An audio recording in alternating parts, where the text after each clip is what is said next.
Hello friends, welcome to general study number.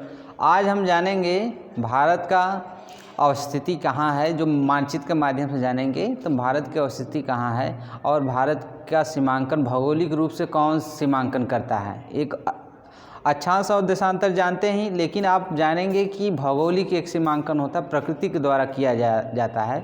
पर्वत, पहाड़ और सागर, महासागर इसके द्वारा किया जाता है। तो वो हम सीमांकन आज हम देखेंगे कि इंडिया का मैप कहाँ है।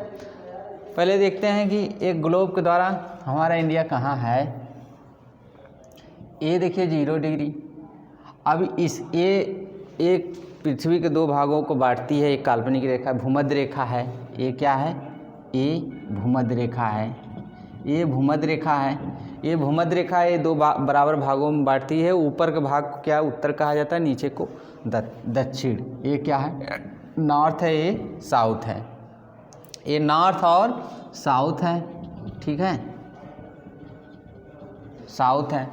अब इसको एक गोला है, ये क्या है? गोलार्ध है। इसको हेमिस्फेयर कहते हैं। तो ये नॉर्थ हेमिस्फेयर और ये साउथ हेमिस्फेयर, ठीक। और इसके क्या है? ये भूमध्य रेखा है, ये इक्वेटर लाइन है 0 डिग्री। अब यहाँ पर ये क्या है? ये इसको बोलेंगे नॉर्थ पोल, ये साउथ पोल। ये साउथ पोल, ये नॉर्थ पोल, जिसे कहते हैं उत्तरी ध्रुव, दक्षिणी ध्रुव। अब ये जानेंगे। अब इससे भी फिर उसके बाद एक आती है रेखा जो होती है 0 डिग्री होती है। तो ये देशांतर रेखा है। ये क्या है? अक्षांश रेखा है। ये पूरब से पश्चिम की तरफ खींची गई और ये उत्तर से दक्षिण जो है ये क्या है? ये देशांतर रेखा है, ये अक्षांश रेखा है। तो ये अब इसको डिवाइड कर दिया तो ये क्या है? ये इधर इसके जो है राइट वाले में है, जो यहाँ पर ये ईस्ट है और ये वेस्ट है, ईस्ट और वेस्ट है। तो अब इसको हम कहेंगे, क्या कहेंगे? ये वेस्टर्न है, ये वेस्टर्न हेमिस्फेयर, ये क्या है? Eastern hemisphere. अब इसको अगर नॉर्थ ईस्ट हेमिस्फेयर कहेंगे, इसको साउथ ईस्ट हेमिस्फेयर, इसको कहेंगे साउथ वेस्ट हेमिस्फेयर, इसे कहेंगे नॉर्थ वेस्ट हेमिस्फेयर। तो इस तरह से ये उत्तर क्या हुआ? उत्तर पूर्वी हुआ। क्या हुआ? उत्तर पूर्वी गोलार्ध, उत्तर पूर्वी गोलार्ध हुआ। अब ये उत्तर पूर्वी गोलार्ध, अब हम इसी को लेते हैं हमारा इंडिया कहाँ। अब इसे क्या कहेंगे? इसको बोलेंगे उत्तर पश्चिमी गोलार्ध, उत्तर पश्चिमी गोलार्ध। इसे बोलेंगे दक्षिण पश्चिमी गोलार्ध, इसे बोलेंगे दक्षिण पूर्वी गोलार्ध, ये बोलेंगे। अब हम लेते हैं कि हमारा इंडिया कहाँ है। जैसा पता है 8 डिग्री और 37 मिनट और 68 डिग्री 97। तो ये 0 डिग्री है। यहाँ पर हम चलेंगे जो 10 के लेंगे 10।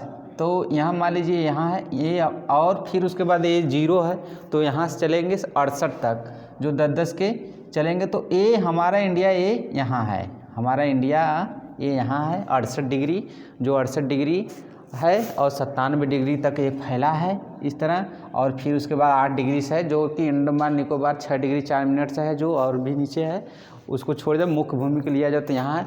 तो हम देख लिए ये हमारा इंडिया कहाँ है? उत्तर पूर्वी गोलार्ध में है, नॉर्थन ईस्टर्न हेमिस्फेयर में है। तो अब हम देखते हैं कि विश्व के मानचित्र में आप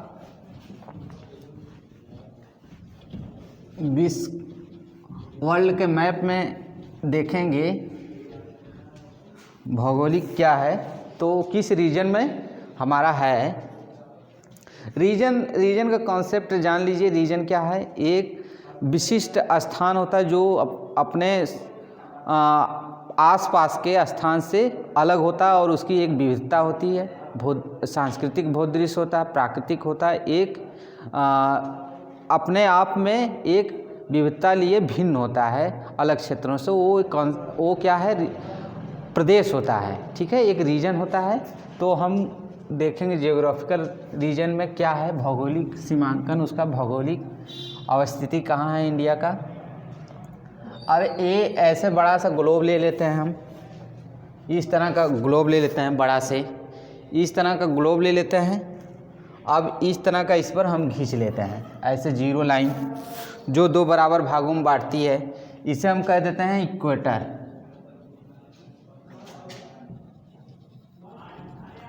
इक्वेटर है, भूमध्य रेखा है, भूमध्य रेखा है। एक ग्लोब के रूप में हम देखेंगे, एक ग्लोब है, एक ग्लोब है, तो ग्लोब के रूप में देखेंगे तो हमारा जो विश्व का मैप है उसके द्वारा हम देखेंगे इस विश्व के मानचित्र में हमारा कहाँ है। अब यहाँ पे देखते हैं,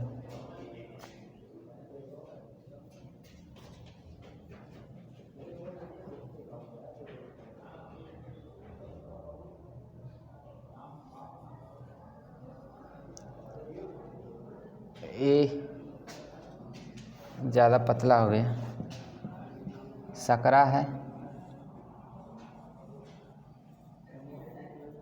ये इस तरह का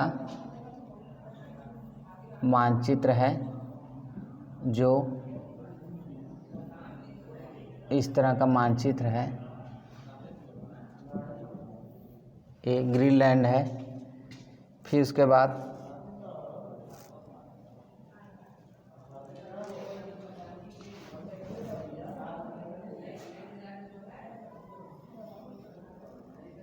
ये अफ्रीकन हॉर्न बोला जाता है, सिंह की तरह है।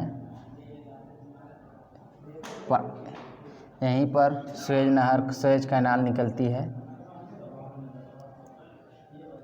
ये इंडिया है, इंडिया। और ये एशिया का, ये इंडोनेशिया एशिया का भाग है जो ये है, छोटा करके बताएंगे, ठीक है। ये एशिया का भाग है। तो यहाँ पर श्रीलंका, मेडागास्कर और ये सेल्सियस।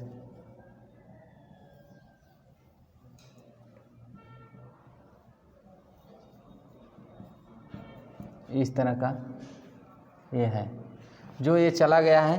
अब देखिए यहाँ हिमालय की रेंज है, हिमालय की जो ये वलित पर्वत का निर्माण हुआ जहाँ 33 भूसन्नति थी। जो पेंजिया एक महाद्वीप था तो जो उसमें से 33 भूसन्नति थी, उसमें नदियों के द्वारा जल लाया गया और मलबा भी लाया गया। तो उस दो प्लेटों गोंडवाना लैंड और अंगारा लैंड के दोनों आपस में दोनों बल लगने के कारण ये वलित नुमा पर्वत इस तरह का वलित नुमा पर्वत बने हैं जो हिमालय के, ये हिमालय है।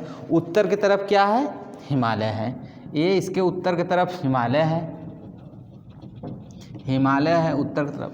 और दक्षिण की तरफ ये देखिए ये क्या है? हिंद महासागर है। हिंद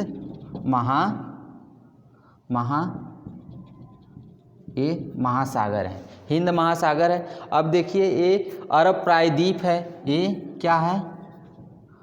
अरब प्रायद्वीप है। प्रायद्वीप क्या होता है? जो जल से तीन तरफ से, प्रायद्वीप क्या होता है? जो जल, वो भूमि जो जल से तीन तरफ से घिरी हो, वो क्या होती है? प्रायद्वीप कहलाती है, ठीक है। जैसे हमारा ये तीन तरफ से घिरा हुआ ये भारत का भी क्षेत्र, ये क्या है? प्रायद्वीपी है इस तरह। अब यहाँ से देखिए ये सुएज कैनाल निकलती है, जो यहाँ पर ये सुएज कैनाल, ये लाल सागर है, ये भूमध्य सागर, ये भूमध्य सागर है, ये भूमध्य सागर है और ये लाल सागर है। ये एग्जाम में पूछा जाता है सुएज कैनाल को किन दो सागर, लाल सागर और भूमध्य सागर को किस कैनाल द्वारा जोड़ी जाती है? तो ये क्या है? ये लाल सागर और भूमध्य सागर जोड़ने वाली ये क्या है? सुएज है, सुएज नहर है। अब यहाँ पर एक नहर बहुत ही इम्पोर्टेंट है जो भौगोलिक रूप से अगर इसको भी बताते चले, ये है पनामा नहर है। ये अटलांटिक सागर है,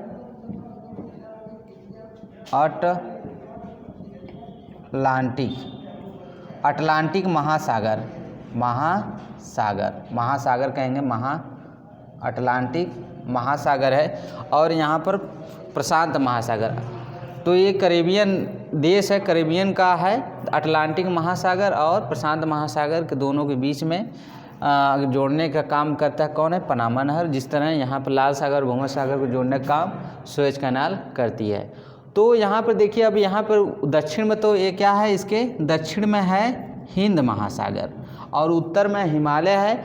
अब इसके पूरब की तरफ क्या है, पूरब की तरफ ये है, ये साउथ ईस्ट एशिया का देश है, म्यांमार है, चीन का क्षेत्र है, म्यांमार, वियतनाम, कंबोडिया, ये मलेशिया, ये सब देश हैं। और इधर अरब प्रायद्वीपी हैं, ठीक। और इसके पूर्व पश्चिम की तरफ पाकिस्तान जो है उसकी ये हिमालय की रेंज चली गई है, गंधार जो पर्वत के तहत, और इसकी जो है म्यांमार तक यही श्रेणी जो चली गई है हिमालय के यहाँ तक। तो ये फिजिकल रूप से देखा जाए तो इधर पर्वत है और इधर सागर है, ठीक है। और इधर अरब प्रायद्वीप जो मरुस्थली भाग है, क्या है ये मरुस्थली भाग है, जो प्रायद्वीपी भाग जो है वो मरुस्थली भाग है, ठीक।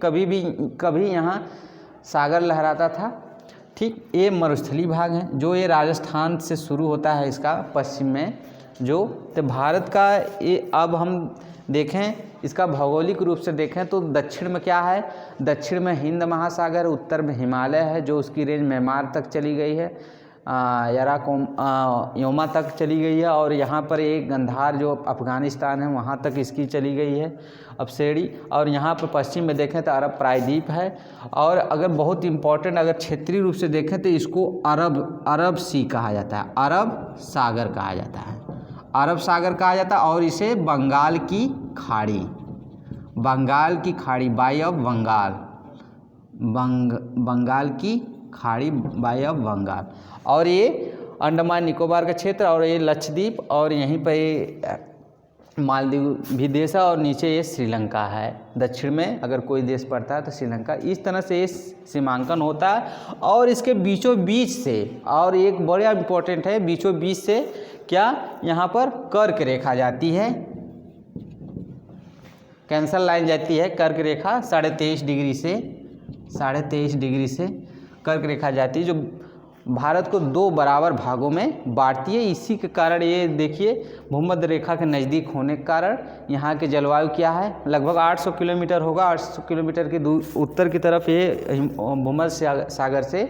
तो ये भूमध्य सागर से ये क्या है, उत्तर की तरफ है, नहीं, भूमध्य रेखा से उत्तर की तरफ है, जो उत्तर की तरफ होने के कारण यहाँ पर, उत्तर की तरफ होने के कारण यहाँ इसमें क्या जलवायु क्या उष्ण प्रकार की, क्या ट्रॉपिकल रीजन है, ट्रॉपिकल प्रकार की है। और यहाँ पर कर्क रेखा जैसा कि 0 डिग्री से 23 डिग्री तक क्या है, ये उष्णार्ध बेल्ट है, उष्ण बेल्ट है। तो यहाँ पर ये गर्म जलवायु भी पाई जाती है। और उसके ऊपर देखा जाए तो ये 37 डिग्री पर है, जहाँ पर 37 डिग्री हिमालय यहाँ से जहाँ शुरू हो जाता है 30 से 37 के बीच में, तो ये क्या है बर्फ़ वाला भाग। इस प्रकार देखें तो इधर पूर्व में, यहाँ पर देखें पूर्व में देखें तो हिमालय की रेंज, और यहाँ पश्चिम तक हिमालय की रेंज है। और यहाँ पर पर्वतीय भाग, प्रायद्वीपी भाग में ये क्या है, कठोर चट्टानों वाली नीस प्रकार की ये चट्टानें इसमें मिलती, जो प्राचीन काल में ज्वालामुखी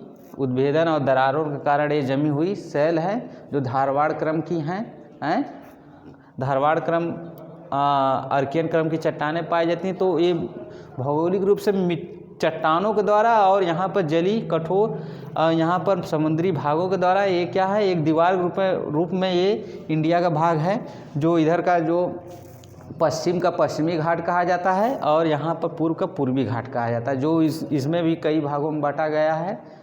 तो ये भौगोलिक रूप से बहुत ही समृद्ध है, और खनिज संपदा के रूप से भी है, क्योंकि ये वलित पर्वत का निर्माण हुआ है, यानी कि इसका भी आगे अभी भी विकास होगा। जो अंगारा लैंड और गोंडवाना लैंड में बटा हुआ था, अंगारा लैंड का भाग एशिया, और ये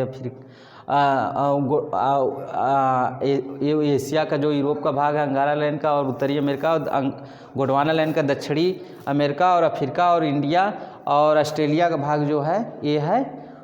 तो ये भौगोलिक रूप से हमारा इंडिया अब देख लिए। यहाँ पर क्या है, इधर पश्चिम में क्या है अरब सागर, और पूर्व में बंगाल खाड़ी, अगर दक्षिण में देखा जाए हिंद महासागर से घिरा हुआ है, और उत्तर में क्या है हिमालय की रेंज है, और यहाँ पश्चिम और उत्तर के प्रायद्वीपी देखा जाए तो ये मरुस्थलीय भाग है, और यहाँ पर दक्षिण पूर्व एशियाई देश हैं। तो ये क्या है, ये एक बहुत प्रचुर विश्व की जलवायु को जो कोपेन जलवायुवेत्ता हैं, कोपेन महोदय जो एक साइंटिस्ट हैं, और त्रिवार्था हैं, जीटी त्रिवार्था, तो इन्होंने कहा क्या विश्व की लगभग सभी जलवायु भारत में ऐसा देश है जो इसमें मिलता है। ठीक, धन्यवाद।